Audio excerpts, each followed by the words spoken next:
पाकिस्तान की गवर्नमेंट के इस वक्त हाथ पांव फूल चुके हैं और तोते कबूतर चिड़िया सब उड़ चुके हैं। पाकिस्तान को तरक्की करने के लिए 20 से 30 साल की जरूरत है, लेकिन ऐसा तभी होगा शौकत तरीन साहब जब आप इकोनॉमी पे काम करेंगे, जब आप ये कश्मीर कश्मीर कश्मीर वाला भंगड़ा बंद करेंगे। कि आपने अमेरिका से बिगाड़ ली। क्लियर कट बात बता रहा हूं आपको। ये अब आपको ये समझना है कि जब आप अमेरिका से बिगाड़ोगे तो वो आपकी क्या करेगा, वो ये करेगा जो हो रही है आपकी। सही है। अब आपने बिगाड़ लिया अमेरिका से, आप उस्ताद बन रहे हैं, बोल रहे हैं हम नहीं करेंगे, हम यूं नहीं करेंगे, हम फाते काबुल हैं, हम यूं कर लिया। अब नतीजा भुगतो। अपने पड़ोसियों को डराना धमकाना छोड़ दीजिए। अपने यहाँ पे आपने जो है जूनागढ़ में जो है कभी फ्लैग लगा रहे होते हैं और कभी दिल्ली के लाल किले पे फ्लैग लगा रहे होते हैं। कब तक आईएमएफ के दर पे पड़े रहेंगे, कब तक सऊदी अरब से मांगते रहेंगे, कब तक चाइना के पांव चाटते रहेंगे। तो बिल्कुल अपनी इकोनॉमी पे काम कीजिए। तो बंदे के पुत्र बन जाओ, पंगा लेने की जरूरत है नहीं।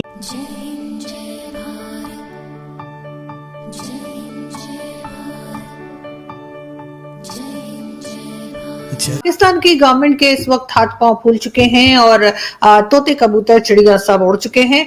और देखने में ये आया है कि जो भी मिनिस्टर उनका आता है टीवी पे अपना जैसे कहते हैं स्टेटमेंट देने के लिए या प्रेस कॉन्फ्रेंस के लिए, तो कुछ घबराए से, कुछ परेशान से नजर आ रहे हैं। चाहे फवाद चौधरी साहब हो या शेख रशीद साहब हो या कोई भी दूसरे मिनिस्टर या एडवाइजर्स जो बहुत सारे खान साहब ने रखे हुए, लेकिन पता नहीं उनके एडवाइस वो लेते भी हैं या नहीं।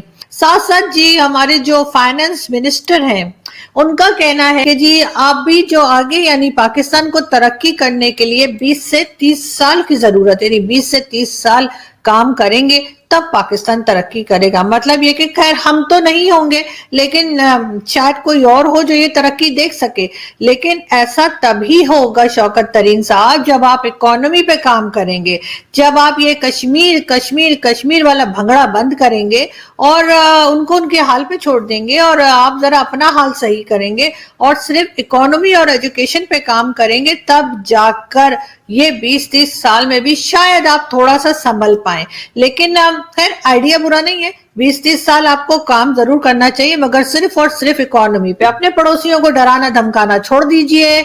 अपने यहाँ पे आपने जो है जूनागढ़ में जो है कभी फ्लैग लगा रहे होते हैं और कभी दिल्ली के लाल किले पे फ्लैग लगा रहे होते हैं। दिल्ली में ही है ना लाल किला, कहीं और हो तो प्लीज आप लोग अपने हिसाब से जहां है वहां समझ लिएगा। मैंने कहा मेरे ख्याल दिल्ली में ही है, तो वहां पे कभी आप लोग फ्लैग लगा रहे होते हैं। और क्योंकि मेरा भी ज्योग्राफी कुछ खान साहब से डिफरेंट नहीं है, लेकिन खैर मैं अपनी तारीफ नहीं कर रही थी, मैं कुछ और बताने जा रही थी आपको। खैर खान साहब से तो बेटर ही है मेरा ज्योग्राफी।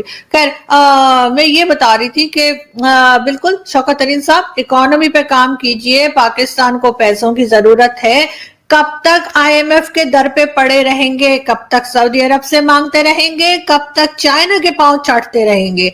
तो बिल्कुल अपनी इकोनॉमी पे काम कीजिए। कोई चीज आप यहाँ बनाइए फुटबॉल के अलावा। एक फुटबॉल ही है जब आप बताते हैं हर किसी को जी हमने फुटबॉल बनाई है, फुटबॉल के अलावा भी कोई चीजें बनाए ताकि लोग हमसे वो चीज लें और हम कुछ इंपोर्ट एक्सपोर्ट में भी एक्सपर्ट हो जाएं और पाकिस्तान की इकोनॉमी को बेहतर किया जा सके।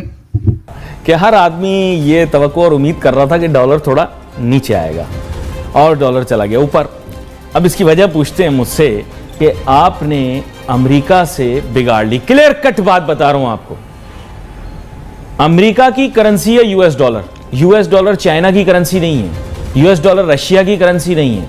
यूएस डॉलर किसकी करेंसी है बेटा? तुम बताओ, 5वीं जमात में जो तुम पढ़ते हो, प्रोग्राम देखते हो, तुम बताओ। हाँ, अमेरिका की करेंसी है। बिल्कुल सही जवाब, बिल्कुल सही जवाब। ये अब आपको यह समझना है कि जब आप अमेरिका से बिगाड़ोगे तो वो आपकी क्या करेगा, वो ये करेगा जो हो रही है आपकी। सही है।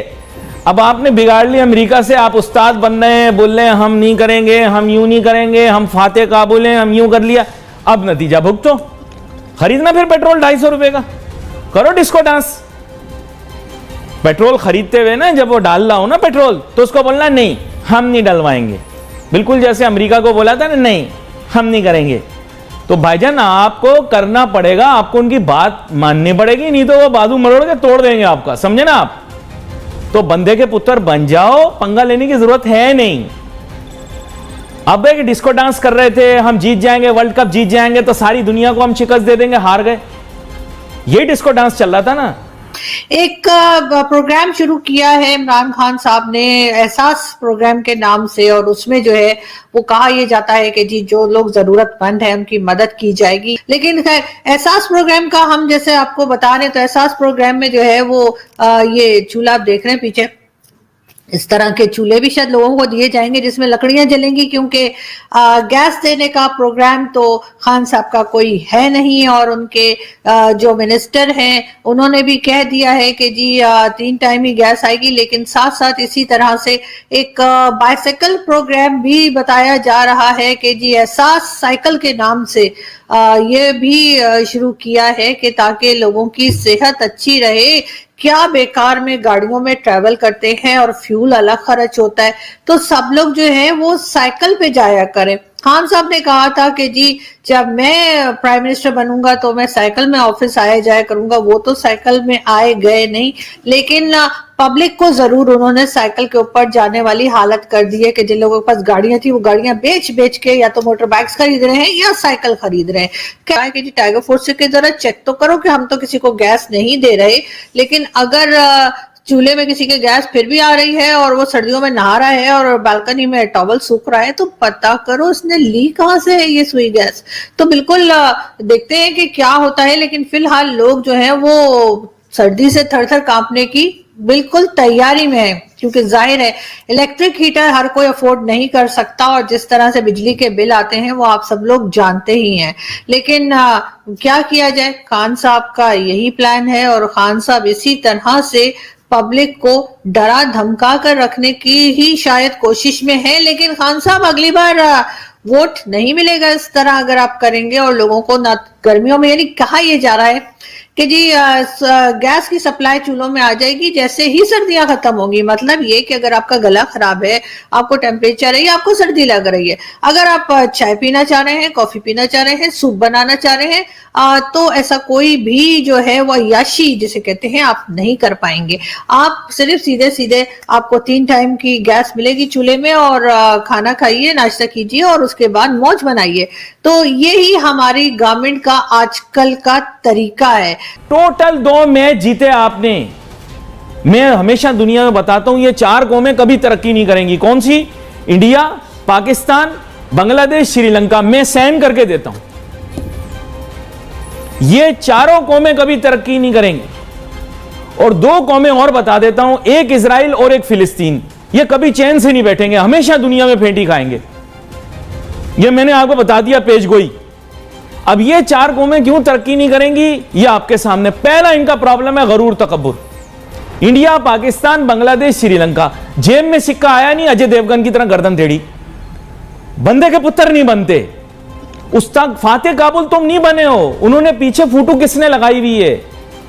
वो जिसके वो जो उनका जो वजीर दिफा है ना, उसने पीछे फोटो किसकी लगाई हुई थी पता है? उसने फोटो किसकी लगाई हुई थी पता है कुछ? उसने फोटो उसकी लगाई हुई थी जिसने काबुल फतह करने के बाद दिल्ली फतह किया, लाहौर फतह किया और खूब फेंटी लगाई और पूरे मौजूदा पाकिस्तान पर कब्जा कर लिया। हम मुगलों के अंडर में नहीं थे भाईजान, हमें हमारे ऊपर हुक्मरानी अफगान था जिसका नाम था अहमद शाह दुरानी, जिसकी फोटो पीछे लगी हुई थी इनके वजीर दिफा की। ये तो बोलते हैं हम फोटो नहीं लगाते, किसी चीज का अक्स नहीं लगाते, किसी बंदे की फोटो नहीं लगाते, ना फोटो देखते हैं। तो इन्होंने फोटो क्यों लगाई थी अभी इंटरव्यू के दौरान? उसमें लगाया था, इन्होंने पीछे लिखा हुआ था अहमद शाह बाबा, और अहमद शाह बाबा ने क्या किया था? फुल फेंटी लगाई थी। थैंक यू दोस्तों इस वीडियो को पूरा देखने के लिए। आई होप आपको ये वीडियो पसंद आया होगा एंड आपने लाइक बटन भी प्रेस कर लिया होगा। अगर नहीं किया है तो जरूर से कर ले। अगर आप हमारे साथ जुड़ना चाहते हैं तो ऐसे ही इंडिया पाकिस्तान रिलेटेड न्यूज़ देखना चाहते हैं तो हमारे चैनल को जरूर से सब्सक्राइब भी कर ले ताकि आपको लेटेस्ट अपडेट मिलती रहे। हमारा मोटिव है कि आपको सही और लेटेस्ट जानकारी दी जाए। तो मिलते हैं आप सबसे नेक्स्ट वीडियो पे, तब तक के लिए जय हिंद, जय भारत।